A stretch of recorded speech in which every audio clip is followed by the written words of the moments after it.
क्या आप जानते हैं कि दुनिया के सबसे ताकतवर राष्ट्रपति डोनाल्ड ट्रंप को एक महिला चुनौती देते हुए नजर आ रही है?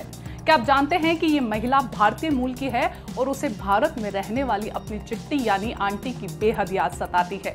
चलिए हम बताते हैं। ये हैं कमला देवी हैरिस, जिन्होंने अमेरिका की राजनीति में इस वक्त हलचल मचा दी है। पूरे विश्व की निगाह इनके ऊपर है। यानी भारतीय मूल की एक महिला अमेरिका में राजनीति का केंद्र बन चुकी है। आखिर कौन है कमला देवी हैरिस? जानने के लिए देखते रहिए ये शो।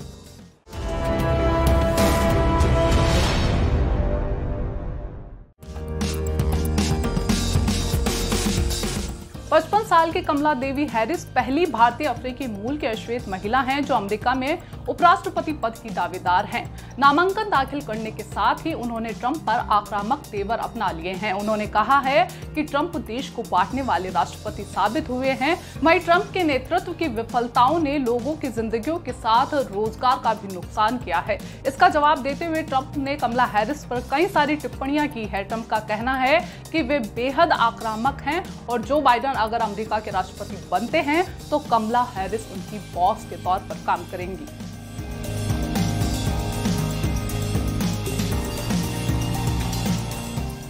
कमला हैरिस के भारतीय कनेक्शन के बारे में बात करें तो वो भारतीय अमेरिकी राजनीतिज्ञ हैं और इस वक्त कैलिफोर्निया से सीनेटर हैं। उनकी मां श्यामला गोपालन का जन्म चेन्नई में हुआ था। जब श्यामला गोपालन 19 साल की थी तब वे मेडिकल की पढ़ाई के लिए अमेरिका चली गई थी। उनके पिता डोनाल्ड हैरिस अफ्रीका के जमैका मूल के हैं और स्टैनफोर्ड विश्वविद्यालय में अभी पढ़ाते हैं।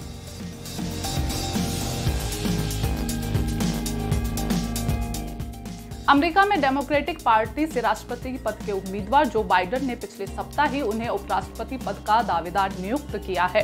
इसके बाद अपने पहले ही भाषण में कमला हैरिस ने अपनी दिवंगत मां के साथ तमिलनाडु में रह रहे अपने ननिहाल के परिवार को भी याद किया है।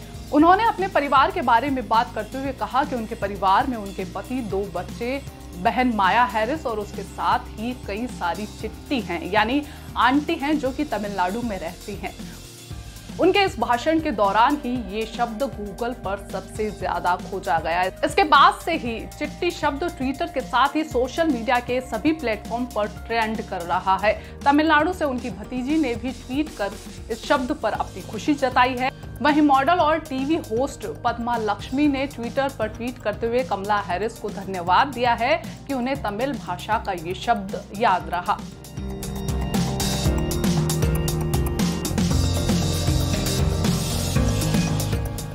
कमला हैरिस ने बताया कि एक बार उन्होंने अपनी चिट्टी को फोन करके कहा था कि वे किसी मंदिर में उनके सौभाग्य के लिए एक नारियल तोड़ दें। उस वक्त 2010 में वे कैलिफोर्निया के अटॉर्नी का आम चुनाव लड़ रही थी। उनके इन चुनावों को लेकर खासकर तमिलनाडु में उत्साह देखा जा रहा है। वहीं चेन्नई में जगह जगह उनके पोस्टर लगाए गए हैं और उनके विजयी होने की प्रार्थनाएं यहां पर की जा रही है।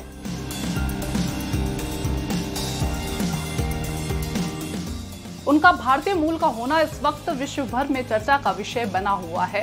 हालांकि चर्चा तो उनके उन भाषणों की भी हो रही है जो उन्होंने कश्मीर को लेकर दिए थे। सितंबर 2019 में उन्होंने कश्मीर में मानवाधिकारों का उल्लंघन करने को लेकर अपनी बात कही थी। उन्होंने कहा था कि कश्मीर के लोग अकेले नहीं हैं, हम भी उनके साथ हैं। हालांकि राष्ट्रपति पद के उम्मीदवार जो बाइडेन ने असम में एनआरसी लागू करने के तरीकों और कश्मीर से धारा 370 हटाने के तरीकों को विजन डॉक्यूमेंट में शामिल किया है।